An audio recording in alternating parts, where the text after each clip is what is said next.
തീർച്ചയായിട്ടും ഈ ഒരു വാർത്ത അർജന്റീനൻ ഫാൻസിനെ വിഷമിപ്പിക്കുന്ന ഒരു വാർത്ത തന്നെയാണ്. നമുക്കെല്ലാവർക്കും അറിയാം, കാനഡയുമായിട്ടുള്ള മത്സരത്തിൽ ലയണൽ മെസ്സിക്ക് പരിക്ക് പറ്റിയതാണ്. അതുപോലെ തന്നെ ചിലിയുമായിട്ടുള്ള മത്സരത്തിലും ലയണൽ മെസ്സിക്ക് പരിക്ക് പറ്റിയതാണ്. ചിലിയുമായിട്ടുള്ള മത്സരത്തിൽ ലയണൽ മെസ്സിക്ക് പരിക്ക് പറ്റിയപ്പോൾ അദ്ദേഹം അപ്പോൾ തന്നെ ചികിത്സ തേടിയതാണ്. അതിനുശേഷം അദ്ദേഹം കളത്തിൽ വന്ന് കളിച്ചതുമാണ്. പക്ഷേ മത്സരത്തിന് ശേഷം ലയണൽ മെസ്സിയുടെ വാക്കുകൾ ഇങ്ങനെയാണ്: പരിക്ക് എന്നെ അല്പം വിഷമിപ്പിക്കുന്നു, പക്ഷേ എനിക്ക് കളി പൂർത്തിയാക്കാൻ സാധിച്ചു. കാര്യമായൊന്നും ഇല്ലെന്നാണ് ഞാൻ പ്രതീക്ഷിക്കുന്നത്.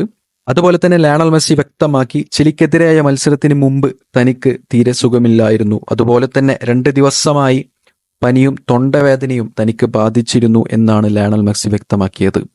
എനിവേ, ഈ ഒരു വാർത്ത അർജന്റീനൻ ഫാൻസിന് വളരെ നിരാശപ്പെടുത്തുന്ന ഒരു വാർത്തയാണ്. പക്ഷേ മെസ്സി തന്നെ വ്യക്തമാക്കിയിട്ടുണ്ട്, കാര്യമായിട്ടൊന്നുമില്ല എന്നാണ് ഞാൻ പ്രതീക്ഷിക്കുന്നത് എന്ന് വെച്ചാൽ ലയണൽ മെസ്സി അത്രമാത്രമുള്ള കുഴപ്പങ്ങളോ കാര്യങ്ങളൊന്നുമില്ല. എനിവേ, അടുത്ത മത്സരത്തിൽ ലയണൽ മെസ്സി ഒരിക്കലും ഉണ്ടായില്ല. ലയണൽ മെസ്സിക്ക് വിശ്രമമായിരിക്കും. കാരണം ഒരു ഇമ്പോർട്ടൻ്റ് അല്ലാത്തൊരു മത്സരമാണ് അടുത്ത മത്സരം. ഗ്രൂപ്പ് സ്റ്റേജിൽ ഓൾറെഡി ക്വാർട്ടർ ഫൈനലിലേക്ക് കടന്നു കഴിഞ്ഞു അർജന്റീന. അതുകൊണ്ട് തന്നെ അടുത്ത മത്സരം അത്ര ഇമ്പോർട്ടൻ്റ് അല്ലാത്തൊരു മത്സരമാണ്. അതുകൊണ്ട് തന്നെ അടുത്ത മത്സരത്തിൽ ലയണൽ മെസ്സിയുടെ സാന്നിധ്യം കളത്തിലുണ്ടായിരിക്കില്ല.